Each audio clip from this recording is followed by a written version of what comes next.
aí, pessoal do YouTube, sejam bem-vindos a mais um vídeo nesse canalesco inchado. E prepara o teu coração, porque o que eu vou trazer é histórico, é história e marca, claro, a grande rivalidade que sempre existiu entre Magnus Carlsen e Nakamura. Porque eu trago hoje uma partida de quando o Magnus ainda não era campeão do mundo, jogada em 2011, ou seja, faltava 2 anos para o Magnus se tornar pela primeira vez campeão do mundo em cima do Anand em 2013. Agora, ele já enfrentava um arquirrival, o Nakamura, em partidas relâmpago. Eu vou trazer uma partida histórica. Magnus e Naka dentro do ICC. Claro, a plataforma tá uma verdadeira maravilha e vamos recordar, porque recordar é viver. E claro, se tu não tá jogando no ICC, vou deixar o link aqui na descrição para que tu possa se cadastrar e jogar também dentro dessa plataforma que tá cada vez melhor e melhor. Agora, vamos ver o que aconteceu dentro dessa partida e mais. Essa partida fala sobre as diferenças que existiam do xadrez do Magnus e do Naka em 2011 para a forma como eles jogam hoje. Isso é muito interessante. Agora, como é de praxe aqui dentro do canal, vamos fazer aquele nosso puzzle para esquentar os motores e tudo mais. E lembrando também, amanhã, 18 horas, horário de Brasília, estaremos ao vivo para fazer aquela live jogando com os inscritos, jogando com todos vocês, às 18 horas, horário de Brasília, dentro do ICC, é completamente imperdível. Agora, tática para esquentar antes da análise da partida Magnus e Naka, rivalidade histórica. Vejam lá, um puzzle de finais, né? Eu tô de brancas e as pretas acabaram de jogar rei F4. Bom, 3 peões para cada lado. E aqui, claro, em finais como esse, é a corrida de peões, né? Porque as pretas estão vindo tomar o peão de H3 e vão disparar esse. Então eu tenho que passar um peão. O primeiro lance que já me vem à cabeça direto é a ideia do C4. Porque ele não pode jogar esse, senão eu tô avançando muito, né? Então C4 parece que é uma linha forçada. Toma, toma. E ele joga rei G3. Aí eu disparo. Ele toma, disparo. Ele tira o rei. Sigo disparando. Ele joga H3. Jogo A7, H2. E daí eu promovo com cheque. Promovo com cheque e esse final me parece muito, muito ganho, né? No pior dos casos, eu posso dar a dama pelo peão de H e depois tomar esse peão e ganhar com o peão de C, né? Agora, a dúvida que eu tenho é se ele pode tirar o rei para um lugar onde eu não promova com cheque. Mas eu acho que não, porque se eu jogo esse toma-toma, rei G3 avanço, ele toma. Sigo avançando. Se ele jogar, por exemplo, rei G3, eu vou segurar a promoção igual, né? Porque eu avanço, ele avança. A7, ele joga H2 e eu promovo e segurei porque o rei dele tá em G3, está muito afastado. Então, me parece que C4 é o lance. Bom, essa linha eu não tinha calculado, mas ela não deve mudar muita coisa, né? Porque se toma, toma, toma lá. Esse aqui não sei se é o melhor, né? Não, eu sigo avançando, né? Avançar parece normal. Cai na mesma variante, né? Porque se eu tomar também, e ele retomar e eu avançar, eu ganho também, né? Toma, toma, e eu avanço. Se ele encosta o rei, eu ganho por aqui. Esse que já ganha. Esse já tá bastando. Eu posso até avançar direto agora, né? Forço o rei dele a voltar e daí tomo aqui. Avanço. E agora eu tomo. E esse peão ganha o jogo. Estamos quentes! Vamos! Magnus e Naka. Agora! E de brancas, o Nuruga contra Nakamura e o Magnus nessa partida largou-lhe a bomba. Equatrino favorito de Bob Vita lá. Uma siciliana Najdorf vai ser jogada pelo Nakamura, também não tem problema. Vejo que o repertório já era afiado. O Naka é um especialista na Najdorf. Agora, vejam que o Magnus já joga uma coisa rara, que é o lance Bispo E3. Tá claríssimo. O Magnus já não joga mais desse jeito, porque a ideia do Bispo E3 é jogar F3, Dama D2, Roque Grande, G4, H4, ataque. O Magnus era um atacante, vejam lá. Agora, olha o que vai acontecer na sequência. O Naka joga posicional, E6 para Bispo E7, Roque supernatural, e o Magnus segue, olha lá, F3, preparando, claro, a expansão no flanco do rei, e aqui o Nakamura rebateu pau do Magnus com pedra, veja, jogou B5, dizendo, se tu vem pra cima no flanco do rei, eu vou pra cima no flanco da dama, porque tu vai botar o rei pra cá, e eu quero ver se tu vai ter essa coragem. O Magnus seguiu jogando, olha lá, dama D2, falando, vou rocar grande.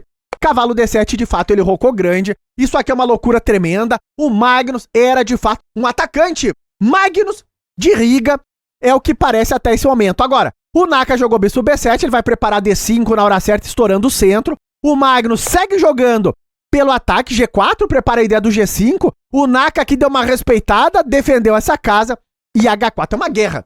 É uma guerra, olha como é a rivalidade. Agora, claro, chegou a hora, o Naka joga o lance B4, eu vou te dizer mais. Nesse momento, a impressão humana que eu tenho é que as pretas estão melhores. Porque parece que vai desmoronar a paçoca no flanco da dama. O Magnus jogou cavalo A4 e vem essa bomba, que é o lance dama A5. E muito cuidado, o teu cavalo não tem casas pra saltar. O Magnus é meio que forçado a jogar o que ele jogou, que é o lance B3, só que agora vem a bomba, que é cavalo C5, que aqui, o que é a realidade pra um ser humano é que as brancas estão perdidas. Aqui já foi, né? Porque tu não pode tomar em C5, tu leva a dama A2 com ideias de mate, um lance intermediário, depois eu retomo por aqui te atacando. E o que fazer? Porque se tu voltar o cavalo, também tu pendura o peão de A2. O próximo lance do Magnus não é humano. Ele joga o lance da máquina A3, que é o único lance pra justificar tudo isso que ele vem fazendo até esse momento. Mas Rafael ainda me cheira a lance perdedor, porque tá caindo e depois da retomada o Naka explode o flanco da dama. Claro que eu tô vendo que não pode tomar aqui, que pendura a dama. E claro, o Naka tomou. Agora, aqui vem o ponto do Magnus, porque ele não retomou agora. Ele joga primeiro o intermediário, tomando em B4. Dá-lhe um toque na dama. A dama não pode ficar de olho em A4, então dama C7 tá jogada e o Magnus retoma em A4. É incrível. Mas a estrutura de peões segue organizada, dá medo ainda, porque os peões estão muito avançados e o rei do Magnus tá no flanco da dama, parece loucura, mas de fato, de momento, tu não tá chegando ainda no rei. Só que o Naka quer chegar e ele joga o lance D5 e aqui ele vai abrir o centro. Parece terrível se tu tomar, o cavalo tá entrando, o bicho tá entrando. O Magnus jogou o lance E5, sacrificando o peão. O Naka não tomou, ele jogou cavalo D7. Rafael, larga o xadrez. Largo e não volto nunca mais. Ah, não dá pra entender, homem. O cara tá dando o peão. Por que que o Naka não tomou? Porque tu perde a dama. Então vejam que o Magnus, ele é malandro poeira. Ah, o que é isso, Rafael? Quando chove, vira lama, ele é sujo. Ele é sujo, não é não? Perde a dama e aqui já era. O que tinha que ir já iu e não volta nunca mais. Então E5 jogado. Cavalo D7 joga agora o norte-americano. E nesse momento, o Magnus aproveita o tempo do ataque no cavalo e quando parece que vai cair o peão central, ele joga F4 e ainda tá progredindo. E o rei dele ainda segue seguro. Cavalo B6 joga o Nakamura e aqui vai acontecer outro lance impossível de ser calculado, porque tá caindo o peão de A4. O Magnus jogou o lance da máquina. Esse lance é impossível de ser jogado. Torre H3. Nem dá pra entender direito qual a ideia dessa jogada. Mas o Magnus tá dando o peão de A4. E aqui tudo tem limite. O Nakamura tomou esse peão. E agora o Magnus tem que justificar o que essa torre tá fazendo aqui. Porque cai um peão, o rei dele tá vulnerável. E agora, hein? Tudo é da máquina até esse momento. E a ideia do Magnus com torre H3 é justamente essa. Olha o lance que ele faz agora. Bispo F2, o que ele tá dizendo? Essa torre pode passar pra defender no flanco da dama, como também, no momento certo, ela pode passar pro ataque, vejam lá, com torre F3, torre G3, avançando esses peões pra cima do rei do Nakamura. Isso aqui é uma coisa impossível de ser encontrada, muito difícil. O Naka passou a torre pra C8, ele ainda parece que tá destruindo na posição toda. E, de novo, o Magnus acerta mais um lance, número 1 da máquina. Lance impossível também. C4. Tudo tá certo. É uma engine jogando. Olha como era o Magnus atacativo de 2011. Coisa que a gente não vê mais hoje em dia. Ele aqui parece estar estourando mais ainda o rei dele. Olha lá, tá caindo aqui. É tudo pra cima do rei. E nesse momento, o Naka joga o lance A5. E eu tenho certeza absoluta e matemática que todos vocês estão gritando: Rafael, largo! Já disse, largo o xadrez. Não volto. Não volto, não dá. Não dá pra entender. Por que que o Nakamura não tomou em C4? Parece o lance, né? Pois, tomando o peão. O grande tema aqui é tático. E vejam o cálculo do Magnus e do Naka também, porque o Naka viu ali e ele não tomou o peão.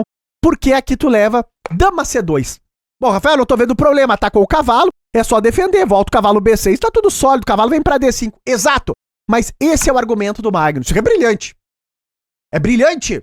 Ele sacrifica o cavalo e se tu tomar, tu fica perdido depois do lance dama G6, rei E7. Olha o que vem agora.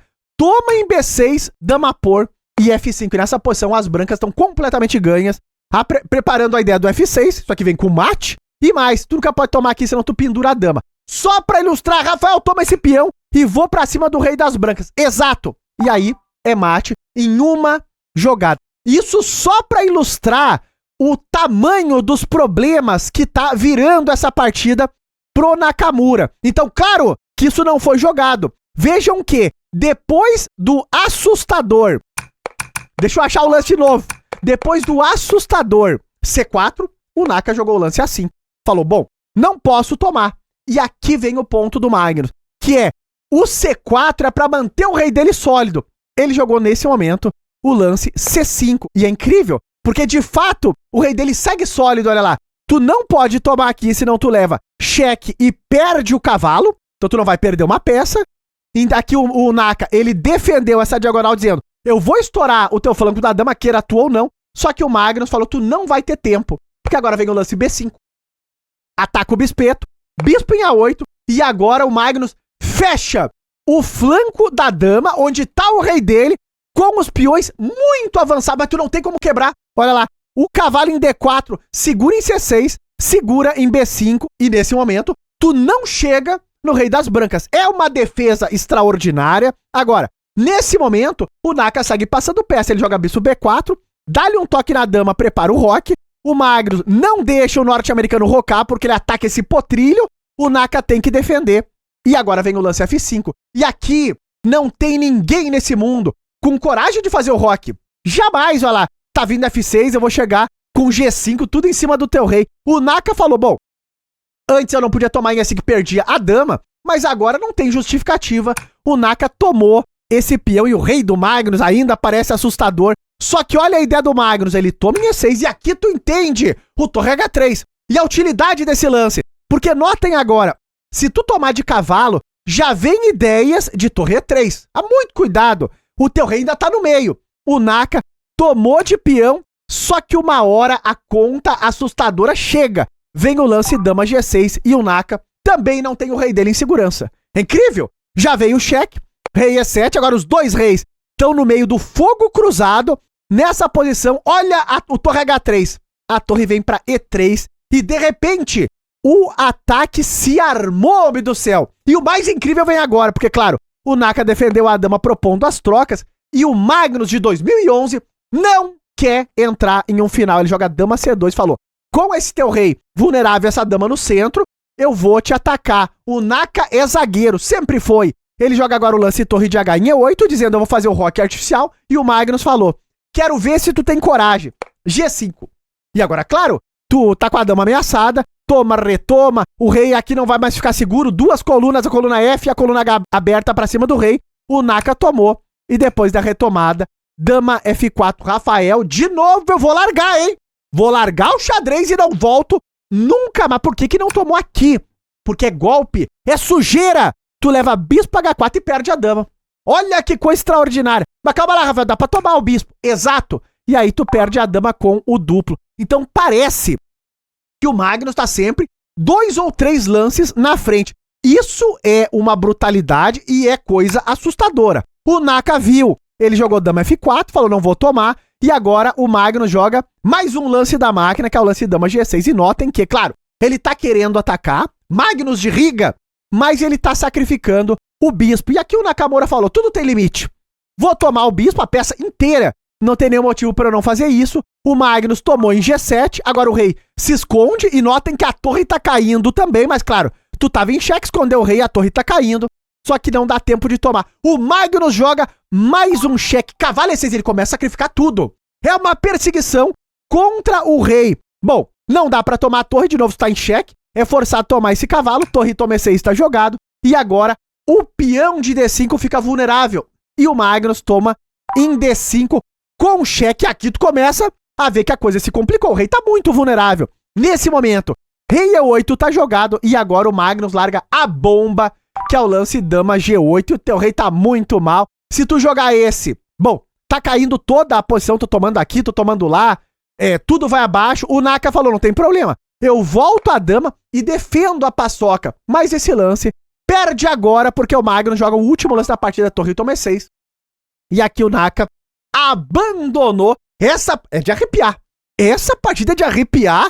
Magnus atacante. Rafael, calma lá. Por que abandonou se dá pra tomar aqui? O problema desse é que eu tomo de dama e agora a torre tá caindo. Cubra tu como cobrir. De dama ou de bispo, eu tomo aqui, rei F7 e de novo tu perde a dama, perde o jogo. Magnus, monstruoso. E mais, nessa partida o Magnus teve 94% de precisão, uma partida relâmpago de ataque, coisa que já não se vê mais hoje em dia. Se tu gostou dessa partida, da história Magnus Nakamura, lá de 2011, quando o Magnus ainda nem era campeão do mundo, comenta aí embaixo o que tu acha de tudo isso, da rivalidade, tô curioso pra saber. Se tu gostou da análise, não esquece daquele likezão.